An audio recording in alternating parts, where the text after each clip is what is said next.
Hi, everybody. My name is Jason Klein. I'm the Director of P20 Initiatives at Northern Illinois University. Welcome back to another episode of Career Pathways Virtual Trailheads.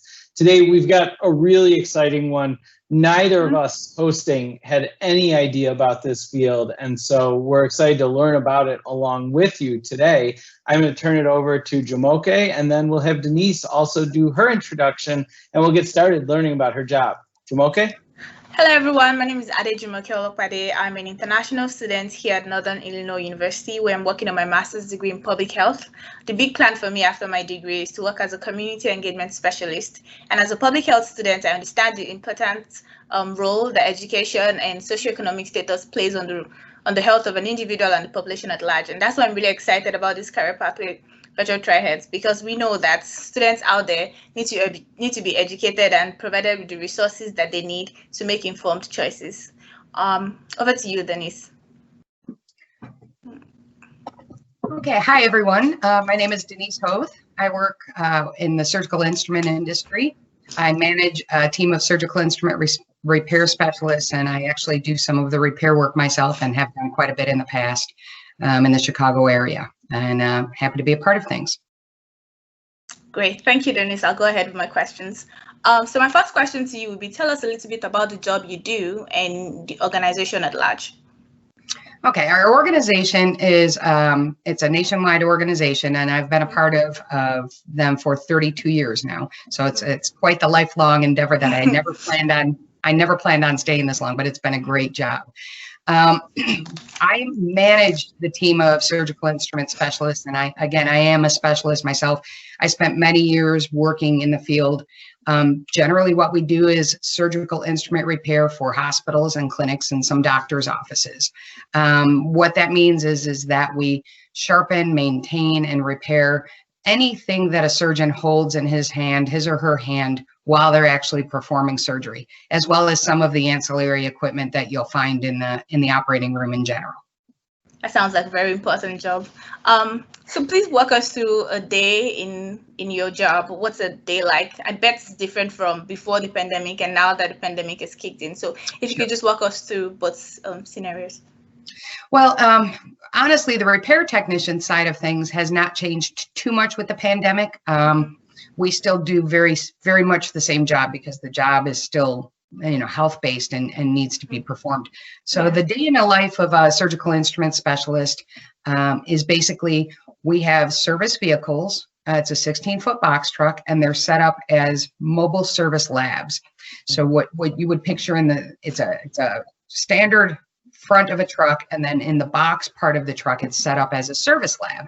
It has equipment in it that such as belt sanders and bench grinders and things of that nature that allow the technicians to repair and maintain the instruments. So the beginning of the day, we go into a hospital. We usually have an account scheduled for the day. We'll go into the hospital, we'll meet with the staff and pull whatever trays and whatever instruments need to be repaired. We take them out to the truck and evaluate all of the instruments, do the sharpening and the repairs and the maintenance that need to be done. And at the end of the day, bring everything back in. Sounds really interesting. So in your opinion, what's the most exciting thing about your job? I would say the fact that we're working on instruments that are actually going to be used to save people's lives and to change people's lives in hopefully a positive way. Yeah. The fact that we're part of a bigger picture, that we are part of the industry, that without us doing these repairs, surgeons wouldn't be able to do their work, to help people. So I would say that's the most exciting part of it. Okay. So one more question. What's the most surprising thing about your job? What's that thing somebody like Jason and I on the outside would not know about your job, but that people who do the kind of job you do don't necessarily like to do? Well, probably the most surprising part, or what people seem to be most surprised by, is that there is such a job, sharpening and repairing instruments. Yeah. The majority of people that I've ever talked to over my life, always one of the first things they say is, "Wow, I thought they were disposable. I didn't know that they would use that stuff." And it's true. And it's like, well, pretty much everything. And then the second thing is, oh, so you sharpen the scalpels. And it's like, well, no, that's the one thing we don't sharpen because that's the one thing that is disposable. But I think people are the most shocked that there is such an industry and that instruments are sharpened and maintained and reused. The part that I like the least, or that those of us that do this job like the least, is it's probably twofold. It's the sales part of it, not in securing the accounts, but in constantly having to fight to continue to keep that account because there is a lot of competition. Right. So it's always feeling as though you just are always fighting to keep your competition at bay. And then probably the most, the easiest answer for that is the paperwork. Nobody ever likes doing the paperwork. Everyone likes doing the repairs. Nobody likes tracking down purchase order numbers and doing paperwork at the end of the day. So that's probably the least liked part of the job. I was going to ask you how big the market space is, how big competitors were, but you answered that already. So what skills or what particular thing does your organization do to ensure that you keep the accounts? Well, we try to have a customer service is number one with our organization. We try to think outside the box in every way, shape, and form to help our customers in any way.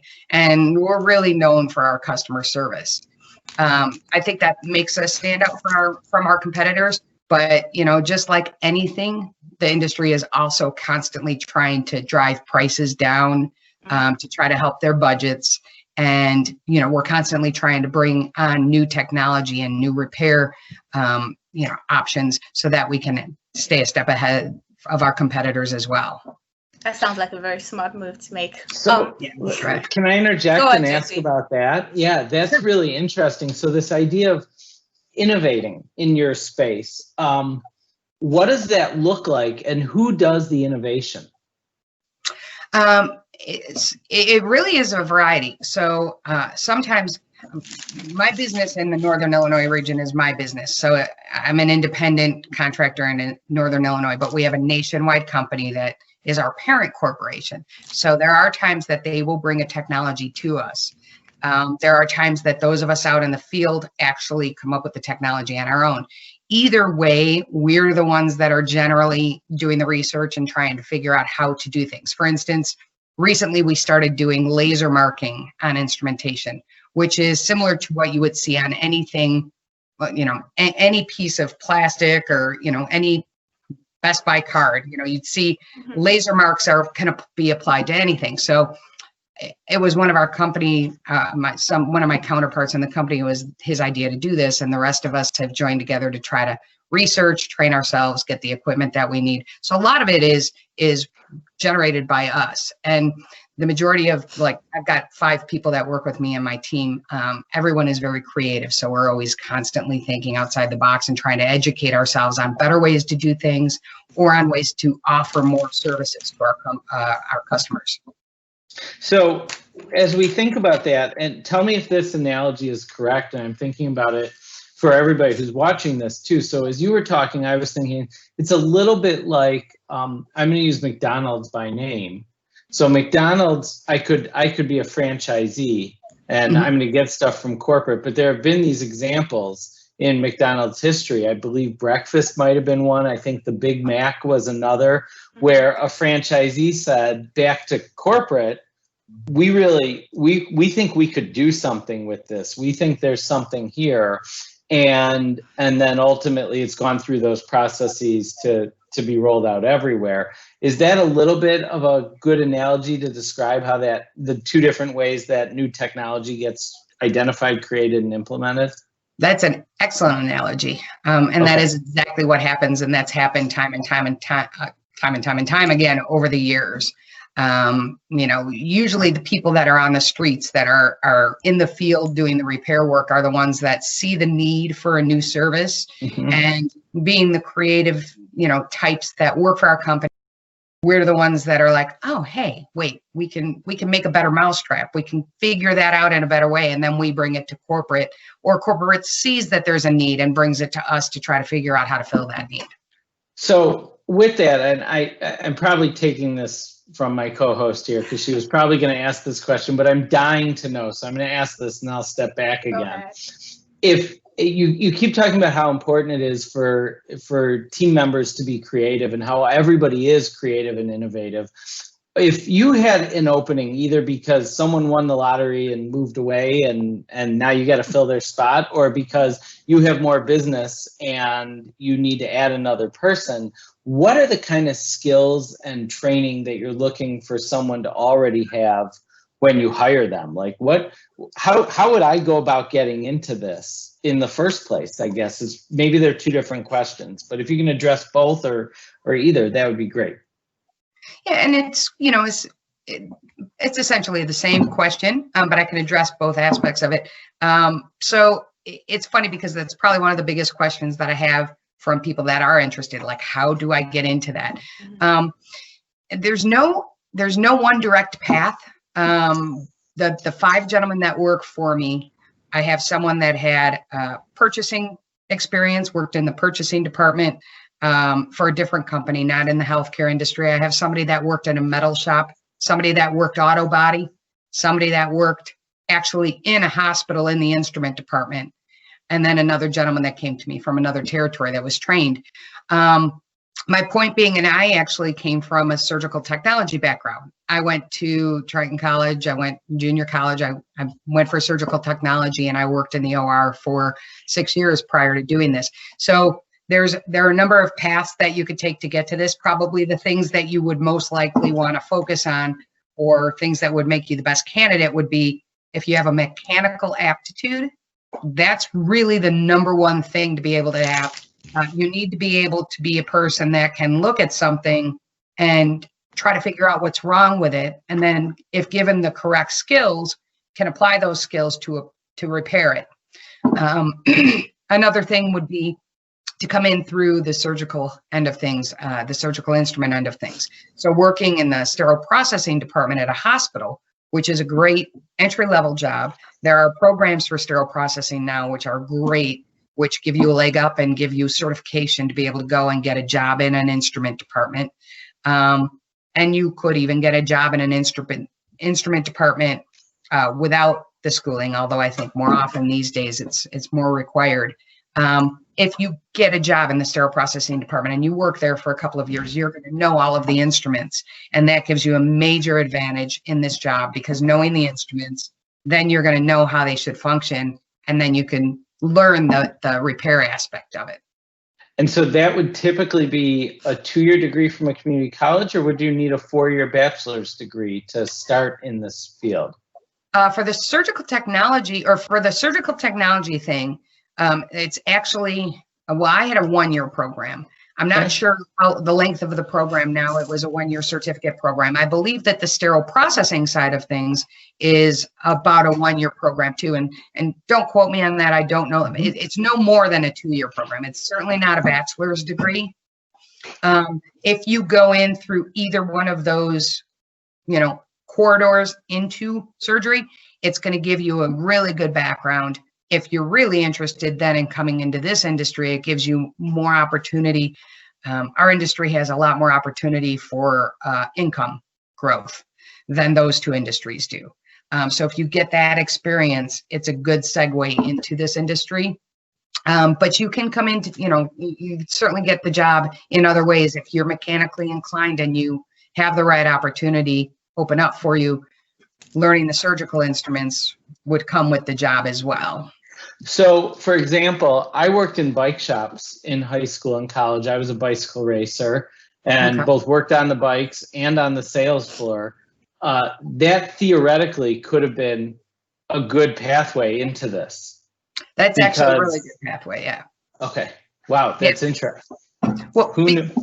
But because of the fact that you then had a little bit of sales experience, and if you're mechanically inclined, if you're, as they say, good with your hands, then we can teach you how to repair the instruments. And ironically enough, one of the gentlemen that works for me, his son works at the bike shop, works at Trek, and is interested in getting into the industry. And I'm like, well, he's getting some really good experience to be able to do that. So yeah, it sounds really cheesy, but that's a really good, form of experience. Well, and one of the things that's unique about the bike shop is many of the tools we use, and certainly even 30 years ago when I was working in bike shops, they are specialized tools. So the idea of we're going to be coming across these specialized tools, there's going to be new specialized tools as bike parts evolve that we have to be getting used to, and that I would need to be learning not the same tools, obviously, very different tools, but the same idea, that would translate as well. So that's super interesting. I had no idea that when we started this. Who knew? Yeah, definitely. You know, and what it is your brain, you know, brains function in different ways. So if you have a brain that can function and fine tune a derailleur on a bike, you know, then you know that you have the ability to fine tune a spring and a rongeur. It's all very, very connected. It's really just having that mechanical aptitude and the eye to be able to see things. And then we can take that. There is no schooling for surgical instrument repair. There's no program out there. There are no classes. Every surgical instrument repair technician in the field, not even in our company, it was apprentice. It's an apprenticeship. They're trained by somebody in their company or somebody in their life that trained them to do that. So how you get there isn't as important as what your aptitude is and, you know, where you go and what training you get once you get into the industry. Okay, I'm going to kick in at this point. So I was thinking, in addition to technical skills and being good with your hands and all, what other things do you look at? If you're going to have somebody come on board your team, what other things beyond this technical know-how do you consider before saying, yes, you'll be a good fit to work with the rest of the team? It's a really good question. One of the first things that I look at is personality. Somebody has to have a personality. They don't necessarily have to be sales. Believe it or not, before I started this, I was very quiet and shy. I would, you know, now I'll talk to pretty much anyone who slows down long enough. But somebody who has a personality where they're not afraid to talk to people. They can explain themselves well, and they come across as having the integrity that a customer will look for. It's really probably the first and foremost is having the customers trust you. The customer has to be able to trust you. So if you can go in front of a customer and explain what you're doing and have confidence in what you're doing, that's the utmost, you know, goal as a technician. Another thing, you know, being able to work independently, because all of our technicians work independently in the service labs. So each one of us goes out to our accounts and has to service our accounts, and we work directly with the customer, and it's our responsibility to schedule that day and to make sure that the customer's needs are satisfied, and to make sure that the billing is done properly, and to make sure that, you know, there are a lot of things that need to be checked off in that box every day. And I can't micromanage everybody out there. Everybody manages themselves. So there's a lot of autonomy with this job, and with that comes a lot of responsibility. So it has to be somebody that is responsible enough to manage themselves. Sounds good. Sounds like communication skills is a really essential one in this kind of work that you do. Yeah, very much so. Yes. So, I mean, this is a personal question for you. How did you decide to start your own business? How did you decide, at this point, I want to do my own thing and start my own business? What made you start, and could you walk us through the process, and how has the ride been so far? Because I mean, I do understand starting a business can be very challenging, and there are ups and downs, and how do you manage those ups and downs? And basically, what's the trend like? You know, are there like really good times, or are they really slow periods? What's it like for you as a business person? You know, it's funny because I never set out on a path to start my own business. It just was sort of a series of events. I worked in surgery, and after 6 years of scrubbing and surgery at that time, especially, I saw that I was at the top of my career after a short period of time, and I really wanted something more. So I happened to talk to the gentleman that came to sharpen our instruments that day. He happened to be hiring, and I wound up going to work for him about 6 months later, and he's the one that trained me to do the repair work. So it was being in the right place at the right time. And then I worked for him for 14 years. And at that point, I realized that I was essentially managing all of my accounts on my own. I had gained all of the accounts on my own. He wasn't really managing me. He was just my manager in name only. So I felt like the next step would be to take over the territory, which was essentially taking over and starting my own business. So it seemed like the right next step for me. And it was a big leap of faith, but I think I was just naive enough to not know how big of a leap it was. And it worked out for me, which I'm really grateful for. Had a lot of good guardian angels for me. But at that point, then I took over the Northern Illinois territory, and I had to purchase trucks and hire people and train people. And it's been a big undertaking for sure over the years. For the most part, it has worked out great. I love what I do. It's been very good to me. I really can't complain financially. We've had good times and bad times as far as volumes go. COVID has hit us a little bit, contract losses here and there, even pre-COVID. Some contracts are controlled by our corporate parent, so they may lose the contract where our relationships are good. And that's a little bit frustrating if we lose business because of something out of our. But overall, I feel that we've been very successful, and I'm very grateful for the opportunity that, I was given so many years ago. And, I've enjoyed it. Sounds really interesting. So this is, second to last question I have. How do you think your job, how do you think makes the world a better place? I mean, I understand the fact that surgical work gives people a second chance at life and things like that. But beyond that, how does your work make the world a better place? Wow, that's a really good question. I think just overall, especially our local team here, the gentlemen that work for me and myself, I feel like we do our best to try to help people. And I know every one of my guys that works for me goes above and beyond, even just instrument repair. I think that we really do help all of our customers' jobs. We help make their jobs easier. Obviously, like we talked about, it does help the surgeons perform their jobs better. We do mission work to, help out others in need as pro bono. So that I feel like that has helped us quite a bit, just work as a team. I don't know. I mean, we always try to do our best every day. I think that, you mentioned the mission work you do and the pro bono work. I think that's just amazing because as a community, the most fulfilling thing is looking out for each other and being there for people who cannot afford to do certain things for themselves. So I think that's very good. I'm so happy that you said you do things like that. Another question popped into my head. I know you mentioned you have 5 guys working on your team, and I know you did the job before you started your own business. So now I'm thinking, what's the gender balance like? For a young lady who thinks this is something I really want to do, what's the gender balance like at your job? Would she find it interesting? Would she find it challenging? Would she feel some kind of way being the only woman or only female on a team? What's that like for a young lady like me? Well, and that's a very good question. Actually, it's very imbalanced, but I've never felt any negative feedback from that. I was actually the first woman that came on board with my company all those years ago. And when I first walked into the first meeting, I got that same, "Oh, you're working for Jay? Yeah. Are you working in the office?" "No, I'm actually working in the truck doing repair." So I've definitely broken some gender barriers there. Good. And we have a few other women that work out in the field for our, that are affiliated with our corporate structure.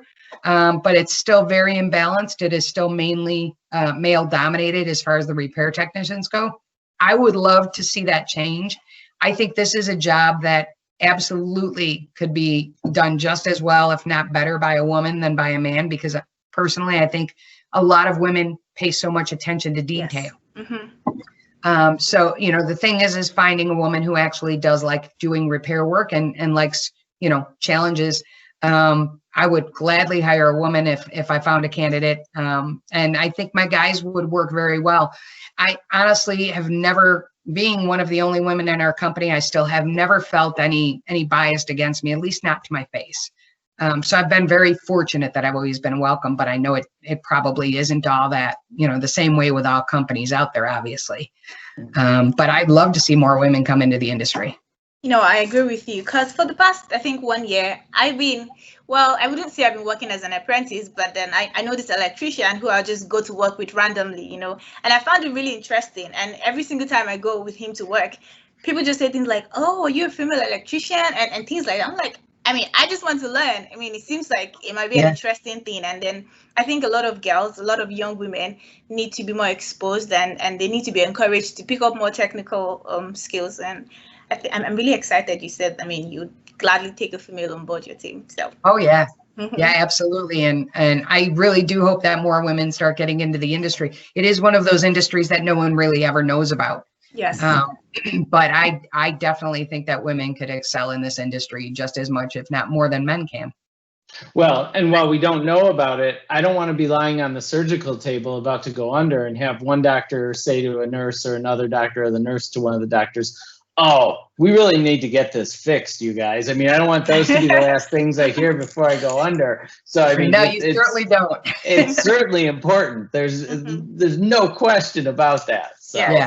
Yeah, trust me, that's the last thing that you want to hear, but I'm sure it's spoken many times in the OR, hopefully after you're out. So my last question for you, Denise, is I mean, let's imagine there's a junior in high school or a senior who's a little bit confused about career path, but knows somebody like you who works in the industry or maybe has watched our episode and is thinking, this might be a good fit for me. What would be your advice to such person, or what's that thing you'd like to say to the person? That's a very good question. I would say if they are truly interested, based on watching this feed, as I mentioned, the best path to take would be to either go into something that is mechanical or something that is related to surgical instruments.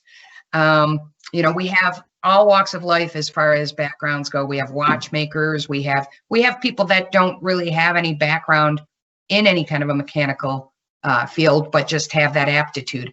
So maybe going into something that will enhance and help grow those capabilities would be a really good thing. It's definitely a job, I would say, that you want to have a couple of years experience in the work industry or a couple of years of continuing education under your belt. I don't think it's something that you could go straight from high school into this industry, because there's a certain amount of maturity that's required, because you do work by yourself and you do need to have that, ability to self-manage yourself. So going into another industry, whether you get a job working as a mechanic or working as a bike technician or whatever, or you go to school for something that's going to be in the medical field or even welding or something, would be a great path to take.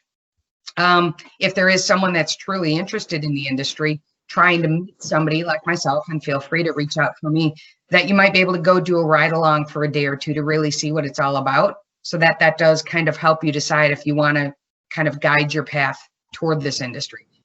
There are a lot of companies out here, and I'm constantly seeing ads for companies that are hiring, and our company hires as well. So the job market is out there. Thank you. Jason, any last questions?